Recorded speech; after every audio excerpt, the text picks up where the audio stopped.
इस वीडियो में हम जानेंगे ऑपरेटिंग सिस्टम के बारे में। ऑपरेटिंग सिस्टम का जो कॉन्सेप्ट है उसको समझने की कोशिश करेंगे। एक ऑपरेटिंग सिस्टम दरअसल होता क्या है? एक ऑपरेटिंग सिस्टम दरअसल एक सिस्टम सॉफ्टवेयर है, यानी एक सॉफ्टवेयर की एक टाइप है जिसे हम सिस्टम सॉफ्टवेयर कहते हैं। ये करता क्या है? ये दरअसल मैनेज करता है, ये संभालता है।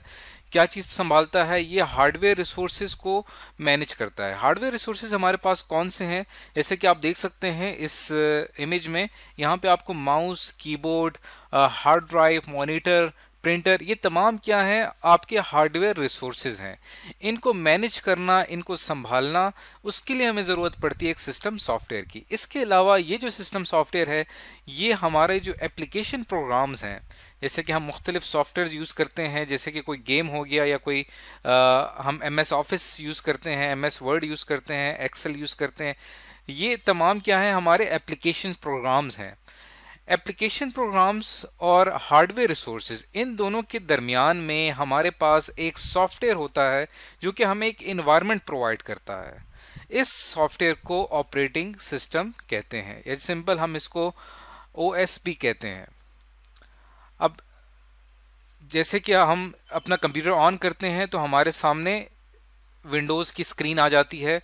विंडोज की स्क्रीन में हमारे पास मुख्तलिफ आइकन्स होते हैं, मुख्तलिफ ऑप्शंस होते हैं, और उस विंडोज के ऊपर हम कोई गेम खेलना चाहें, कोई एप्लीकेशन प्रोग्राम चलाना चाहें तो वो हम चला सकते हैं। विदाउट ऑपरेटिंग सिस्टम, विदाउट इस किस्म का कोई इन्वायरमेंट मिले, हम कभी भी कोई एप्लीकेशन प्रोग्राम नहीं चला सकते। तो एक ऑपरेटिंग सिस्टम दरअसल एक इंटरफेस का काम करता है। इंटरफेस का मतलब क्या है? कि दो चीजों के दरमियान राब्ते का काम करता है, यानी दो चीजों के दरमियान दो चीजों को लिंक करता है। दो चीजें कौन सी हैं? हार्डवेयर रिसोर्सेज और एप्लीकेशन प्रोग्राम। इन दोनों के बीच में हमें एक सॉफ्टवेयर की जरूरत पड़ती है। अब हमारे पास जो सबसे मेन हार्डवेयर रिसोर्स है वो दरअसल क्या है? वो हमारे पास CPU जो है वो हमारा मेन हार्डवेयर रिसोर्स है, जो कि एक स्मॉल चिप होती है, जो कि हम पहले पढ़ चुके हैं इसके बारे में। ये जो CPU होता है इसको कंप्यूटर का दिमाग कहते हैं, यानी कि ये CPU कंप्यूटर के तमाम फंक्शंस को ऑपरेट करता है, उनको मैनेज करता है, उनको संभालता है। तो CPU जो है, अगर हमने माउस से कोई काम करना है तो उसको भी CPU चाहिए होगा, कीबोर्ड से कोई काम करना है उसको भी CPU चाहिए होगा, प्रिंटर ने कोई काम करना है उसको भी CPU चाहिए होगा। इसी तरह हमारे जो एप्लीकेशन प्रोग्राम्स हैं, जो हमारे एप्लीकेशन सॉफ्टवेयर्स हैं, उनको भी अपनी प्रोसेसिंग कंप्लीट करने के लिए CPU की ज़रूरत पड़ती है। अब CPU जो होता है उसके लिए मसला क्या है कि वो बहुत ज़्यादा बिजी हो जाता है, यानी उसके पास बहुत ज़्यादा बर्डन बढ़ जाता है। अब CPU को अपने काम संभालने के लिए, अपने तमाम मामलात संभालने के लिए एक सॉफ्टवेयर की ज़रूरत पड़ती है। एक ऐसा सॉफ्टवेयर जो कि CPU के लिए स्क्वेड्यूल करे, यानी उसके लिए एक तरतीब बनाए, उसके लिए एक टाइम टेबल बनाए कि उसने किस फंक्शन को कितना टाइम देना है, ताकि CPU के लिए काम करना आसान हो जाए। तो उसके लिए हमारे पास एक सॉफ्टवेयर होता है और इसी सॉफ्टवेयर को हम ऑपरेटिंग सिस्टम कहते हैं। ये CPU के लिए ये डिसाइड करता है कि CPU जो है वो तमाम जितने भी हमारे पास रिसोर्सेज हैं उनको CPU कितना टाइम देगा।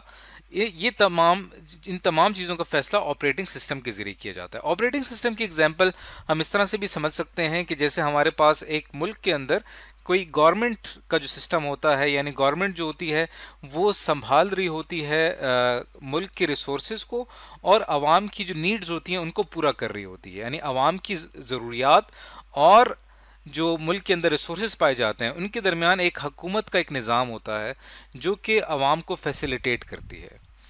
तो ऑपरेटिंग सिस्टम का भी इस पूरे कंप्यूटर के अंदर यही काम होता है, जिसमें ये क्या करता है? ये सॉफ्टवेयर हमारे पास जो मेन रिसोर्सेज हैं उनको मैनेज करता है, और जो हमारे मेन क्लाइंट्स हैं, यानी एप्लीकेशन प्रोग्राम्स हमारे क्या हैं यहाँ पे, ये क्लाइंट्स हैं, इनको ज़रूरत पड़ती है मुख्तलिफ हार्डवेयर रिसोर्सेज की कभी, तो उन तमाम को मैनेज करने के लिए हमारे पास ऑपरेटिंग सिस्टम मौजूद है। तो इस वीडियो में आज हमने एक जनरल कॉन्सेप्ट समझने की कोशिश की है कि एक ऑपरेटिंग सिस्टम जो है वो दरअसल क्या होता है।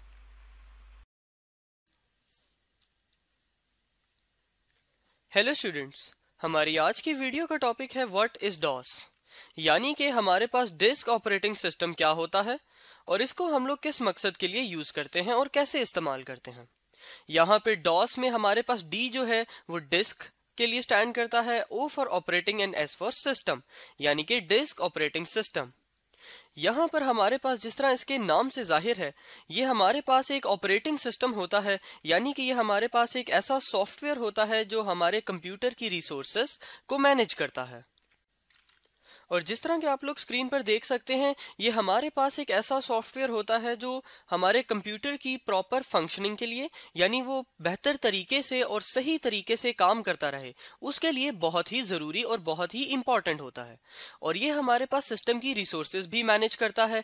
यहाँ पे रिसोर्सेज से मुराद हमारी कोई भी कंप्यूटर की डिवाइस हो गई, यानी फॉर एग्जाम्पल हमारे पास माउस हो गया, या हमारे पास कीबोर्ड हो गया, या हमारे पास और कोई भी आईओ डिवाइस यानी इनपुट आउटपुट डिवाइस हो गई, या मेमोरी हो गई, हार्ड डिस्क हो गई, जितनी भी ये हमारे पास कंप्यूटर की रिसोर्सेज हैं, उन तमाम को मैनेज करने के लिए हमें डिस्क ऑपरेटिंग सिस्टम यानी डॉस की जरूरत पड़ती है। ये हमारे पास एक ऐसा ऑपरेटिंग सिस्टम है जो हमें आईबीएम ने डिजाइन करके दिया था। आईबीएम हमारे पास एक इंटरनेशनल ऑर्गेनाइजेशन है जो हमारे पास इंटरनेशनल बिजनेस मशीन कहलाती है। और ये हमारे पास काफी ही मशहूर ऑपरेटिंग सिस्टम था अप टू मिड 1990s।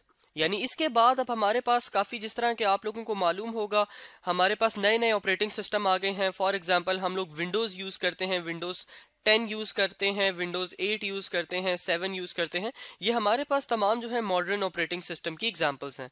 इसी के साथ हमारे पास मैक ऑपरेटिंग सिस्टम होता है और दीगर और हमारे पास ऑपरेटिंग सिस्टम होते हैं। लेकिन इन सबसे पहले जो हमारा सबसे मशहूर और सबसे हमारा यूजफुल ऑपरेटिंग सिस्टम था वो था डॉस यानी कि डिस्क ऑपरेटिंग सिस्टम। अब हम आगे चलते हैं और इस डिस्क ऑपरेटिंग सिस्टम की कुछ प्रॉपर्टीज को देखते हैं। अगर हम लोग डॉस की प्रॉपर्टीज की बात करें तो इसकी सबसे एक इंपॉर्टेंट प्रॉपर्टी ये है कि ये हमारे पास एक सिंगल यूजर ऑपरेटिंग सिस्टम हुआ करता था। यहाँ पे इस बात से हमारी ये मुराद है कि ये सिंगल यूजर यानी कि एक वक्त में हमारे पास सिर्फ एक ही यूजर ऐसे कंप्यूटर को यूज कर सकता है जिसके अंदर हमारे पास डॉस का ऑपरेटिंग सिस्टम चल रहा हो। और यही वजह है कि डॉस को सिंगल यूजर ऑपरेटिंग सिस्टम कहते हैं। यहाँ पर एक बात का ख्याल रखा जाए कि जिस तरह के आजकल मॉडर्न कंप्यूटर्स में हम लोग डिफरेंट प्रोफाइल्स बनाते हैं। फॉर एग्जांपल हमारे पास एक होम हमारा कंप्यूटर है जिसके अंदर हमारे पास डिफरेंट प्रोफाइल हो सकती है। फॉर एग्जांपल जो फादर होंगे उसकी डिफरेंट प्रोफाइल होगी, जो मदर होंगी उसमें उनकी डिफरेंट प्रोफाइल होगी, और हर किसी ने अपना डिफरेंट डाटा उधर सेव किया हुआ होगा। ये हमारे पास डिफरेंट प्रोफाइल्स होती हैं।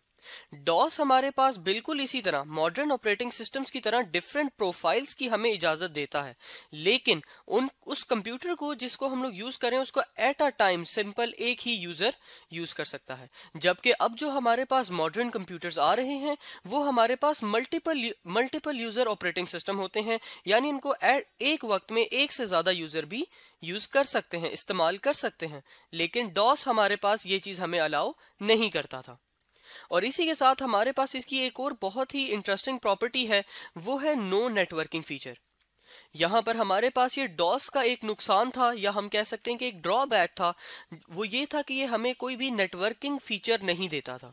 यानी फॉर एग्जांपल मैंने अपने ऐसा एक मेरे पास कंप्यूटर है जिस पे मैं डॉस रन कर रहा हूँ, यानी जिसका ऑपरेटिंग सिस्टम है मेरे पास डॉस।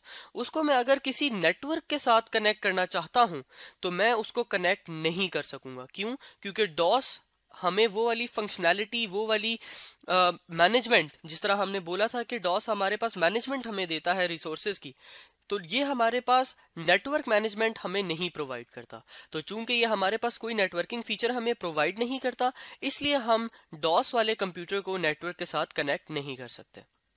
यहाँ पर हमारे पास एक बहुत ही मजेदार कॉन्सेप्ट आता है जो कि है थर्ड पार्टी सॉफ्टवेयर। इस बात का यह मतलब है कि हमारा कंप्यूटर जिसके ऊपर ऑपरेटिंग सिस्टम डॉस का चल रहा था, उसके ऊपर हम लोग एक और कंपनी या किसी भी और एक्सटर्नल कंपनी का अगर एक सॉफ्टवेयर, कोई एक ऐसा सॉफ्टवेयर जो हमें नेटवर्किंग फीचर्स हमें दे दे, वो हम अपने कंप्यूटर पे इंस्टॉल कर लें, तो फिर हम अपने कंप्यूटर को नेटवर्क के साथ कनेक्ट भी कर सकते हैं। और डॉस जिस कंप्यूटर पे इंस्टॉल हुआ हो उस पे ये बिल्कुल पॉसिबल है कि हम कोई और थर्ड पार्टी सॉफ्टवेयर इंस्टॉल कर लें जो हमें नेटवर्किंग फीचर्स दे, और फिर हम अपने कंप्यूटर को नेटवर्क के साथ कनेक्ट कर लेते हैं। अब आगे चलते हैं और देखते हैं कि वो क्या फंक्शंस हैं जो हम लोग डॉस की मदद से हासिल करते हैं या जो डॉस हमें प्रोवाइड करता था। तो यहाँ पर अगर हम डॉस के फंक्शंस की बात करें तो इसमें सबसे जो इंपॉर्टेंट फंक्शन है वो है कि ये कंट्रोल करता है इनपुट और आउटपुट डिवाइसेस को। यानी जिस तरह कि आपको मालूम है कि हमारे कंप्यूटर में दीगर हमारे पास इनपुट डिवाइसेस होती हैं, फॉर एग्जाम्पल हमारा माउस होता है, हमारा कीबोर्ड होता है, हमारा ड्राइंग पैड होता है, हमारा वेब कैम होता है, और इसी तरह हमारे पास काफी आउटपुट डिवाइसेस भी होती हैं। प्रिंटर्स हो गए, मॉनिटर्स हो गए, स्पीकर्स हो गए। अब इन तमाम डिवाइसेस को मैनेज करने के लिए और कम्युनिकेट कराने के लिए कंप्यूटर के साथ, और इस तरह यूज करने के लिए हमारा जो भी यूजर इनसे काम लेना चाहे वो ले सके, तो इन तमाम मैनेजमेंट के कामों के लिए हम लोग यूज करते हैं अपने डॉस को। तो इसको हम लोग लिखते हैं कि ये यूज होता है कंट्रोल करने के लिए तमाम इनपुट और आउटपुट डिवाइसेस को। यानी फॉर एग्जांपल मैंने अगर कोई भी वेब कैम लिया है और मैं चाहता हूं कि उस वेब कैम के थ्रू मैं अपनी पिक्चर ले लूं अपने कंप्यूटर से, तो ये तमाम काम करने के लिए जो हमें सॉफ्टवेयर की जरूरत पड़ती है या जिन हमें सॉफ्टवेयर रिक्वायरमेंट्स की जरूरत पड़ती हैं, ये तमाम जो सॉफ्टवेयर रिक्वायरमेंट्स हैं ये हमारा ऑपरेटिंग सिस्टम हमें प्रोवाइड करता है। और हमारे जो मॉडर्न ऑपरेटिंग सिस्टम है ये काम बहुत ही बेहतरी के साथ करते हैं। यानी अगर मैं कोई वेब कैम लेता हूं तो मुझे कोई एक्सटर्नल सॉफ्टवेयर उसको इंस्टॉल करना ही नहीं पड़ता, क्योंकि वो तमाम रिक्वायरमेंट्स जो हैं मेरा ऑपरेटिंग सिस्टम यानी कि ओएस यहाँ पे मुराद हमारी ऑपरेटिंग सिस्टम है, ये तमाम रिक्वायरमेंट्स हमें हमारा ओएस ही प्रोवाइड कर देता है। तो इसका पहला फंक्शन हमने देखा कि ये यूज होता है कंट्रोल करने के लिए इनपुट और आउटपुट डिवाइसेस को। अब आगे चलते हैं और दूसरा फंक्शन देखते हैं। दूसरा फंक्शन जो डॉस परफॉर्म करता है वो ये है कि ये एग्जीक्यूट करता है हमारे यूजर प्रोग्राम्स को। यानी फॉर एग्जांपल हमने कंप्यूटर परचेज किया और उस कंप्यूटर के अंदर हमने इंस्टॉल किया अपना ऑपरेटिंग सिस्टम डॉस। अब मैं चाहता हूं कि इस कंप्यूटर के ऊपर मैं दीगर अपने काम परफॉर्म करूं, और उन कामों को परफॉर्म करने के लिए मैं दीगर इसमें सॉफ्टवेयर इंस्टॉल करता हूं। अब जब भी मैं सॉफ्टवेयर इंस्टॉल करता हूं तो फिर मैंने उनको रन करना होता है, यानी कि मैंने उनको एग्जीक्यूट करना होता है। रन करना और एग्जीक्यूट करना हमारे पास एक ही बात होती है। तो उनको एग्जीक्यूट करने के लिए हमें जरूरत पड़ती है अपने ऑपरेटिंग सिस्टम डॉस की, और इसकी मदद के बगैर यानी ऑपरेटिंग सिस्टम की मदद के बगैर हम लोग ये काम नहीं कर सकते। इस चीज की वजह यह है कि फॉर एग्जांपल हमने कोई प्रोग्राम रन किया जो हमारी कोई आईओ एक्सेस करना चाहता है। आईओ से मुराद हमारी इनपुट आउटपुट डिवाइस को एक्सेस करना चाहता है। तो फॉर एग्जांपल हमने कोई वीडियो प्ले करनी थी और उसके लिए हमने कोई वीडियो प्लेयर इंस्टॉल किया अपने पास। अब ये वीडियो हमारे पास प्ले कहाँ होगी? ये वीडियो हमारे पास प्ले होगी हमारे मॉनिटर पे। तो ये जो हमारे पास इस वीडियो प्लेयर जो हमारा एक सॉफ्टवेयर था इसकी, और ये जो हमारी एक आईओ डिवाइस थी यानी हमारी आउटपुट डिवाइस थी मॉनिटर, इन दोनों के दरमियान में जो कम्युनिकेशन है, जो एक लिंक एस्टेब्लिश करना है, जो इसकी कमांड्स हमारे मॉनिटर यानी हमारी अगर फॉर एग्जांपल हम लोग एक वीडियो प्लेयर यूज कर रहे हैं और मैं कीबोर्ड से उसको स्पेस का बटन दबा के पॉज करना चाहता हूं, तो ये मेरे पास कमांड यहां वीडियो प्लेयर तक कौन लेके जाएगा? मेरा ऑपरेटिंग सिस्टम यानी कि डॉस। और इसी तरह वीडियो प्लेयर ने कोई वीडियो डिस्प्ले करनी है मॉनिटर पर, तो ये हमारे पास वीडियो इस वीडियो प्लेयर से मॉनिटर तक कौन लेके जाएगा? हमारा ऑपरेटिंग सिस्टम डॉस। तो इसी तरह हम लोगों ने कोई भी अगर प्रोग्राम रन करना हो तो उसको जरूरत पड़ती है कंप्यूटर की रिसोर्सेज की, और ये रिसोर्सेज जरूरी नहीं है कि सिर्फ आईओ हो यानी इनपुट आउटपुट हो। उसके अलावा हमारे पास मेमोरी हो सकती है, हमारे पास हमारा सीपीयू हो सकता है। इन तमाम रिसोर्सेज को जब हमारे किसी भी प्रोग्राम को जरूरत पड़ती है तो ये जरूरत पूरी करता है हमारा डॉस। तो इसलिए ये बहुत जरूरी है कि जब भी हमने कोई भी प्रोग्राम एग्जीक्यूट करना है तो उसके लिए हमारा ऑपरेटिंग सिस्टम हमारे पास अवेलेबल हो, यानी डॉस या और कोई ऑपरेटिंग सिस्टम हमारे पास मौजूद हो। इसी के साथ देखते हैं अपने तीसरे फंक्शन को जो हमारा डॉस हमें परफॉर्म करके देता है। वो ये है कि ये मैनेज करता है हमारी सिस्टम रिसोर्सेज को। अब यहां पर पहले समझते हैं कि सिस्टम रिसोर्सेज क्या होती हैं। सिस्टम रिसोर्सेज होती हैं फॉर एग्जांपल हमारे पास सीपीयू यानी कि हमारा सेंट्रल प्रोसेसिंग यूनिट, जो हमारे कंप्यूटर का प्रोसेसर होता है, जो हमारा तमाम वर्क परफॉर्म करता है। इसके अलावा हमारी मेमोरी हो गई, और मेमोरी में हमारे पास दीगर और मेमोरीज आ जाती हैं, यानी हमारी रैम आ जाती है, हमारे पास रोम आ जाती है, और इसी तरह हमारे पास दीगर और मेमोरीज आ जाती हैं। तो ये जो हमारे पास तमाम रिसोर्सेज हैं, इनको मैनेज करने के लिए भी हमारा ऑपरेटिंग सिस्टम यूज होता है। इस बात को यूज समझा जा सकता है कि फॉर एग्जांपल हमारे पास दो प्रोग्राम्स रन हो रहे थे। एक था हमारे पास P1 और एक था हमारे पास P2। अब दोनों को हमारे सीपीयू की जरूरत है, यानी दोनों ने रन होना है, और रन हमारे पास करता है हमारा सीपीयू, तो दोनों को सीपीयू की जरूरत है। अब पहले किसको सीपीयू मिले, क्योंकि सीपीयू अगर हमारे पास एक है तो फिर हमारे पास मसला बन जाएगा। तो पहले किसको सीपीयू मिले और किसको कितनी देर के लिए मिले और बाद में किसको मिले, और ये सारे डिसीजंस हम लोग किस तरह लें। ये जो तमाम काम है, ये मैनेजमेंट के जो काम है, ये तमाम काम हमारा ऑपरेटिंग सिस्टम परफॉर्म करता है। और बिल्कुल इसी तरह बाकी सिस्टम रिसोर्सेज, यानी फॉर एग्जांपल मेमोरी को एक्सेस करना था इन दोनों प्रोग्राम्स ने, तो पहले कौन एक्सेस करेगा, बाद में कौन करेगा, ये तमाम जो इस तरह के डिसीजंस होते हैं ये हमारा ऑपरेटिंग सिस्टम परफॉर्म करता है। इसके बाद हमारा इससे पहले वाले फंक्शन यानी सिस्टम रिसोर्सेज को मैनेज जो हमने करना डिस्कस किया था, उसी से मिलता जुलता एक फंक्शन है जो कि है मेमोरी मैनेजमेंट। मेमोरी मैनेजमेंट में हमारे पास हम लोगों ने मेमोरीज को मैनेज करना होता है, यानी कि रैम हो गई, हमारे पास रोम हो गई, या हमारी सेकेंडरी मेमोरी हो गई यानी सेकेंडरी स्टोरेज डिवाइसेस होगी, फॉर एग्जाम्पल हमारी हार्ड डिस्क हो गई। ये तमाम जो मेमोरीज हैं ये हमारे पास मैनेज करता है हमारा ऑपरेटिंग सिस्टम।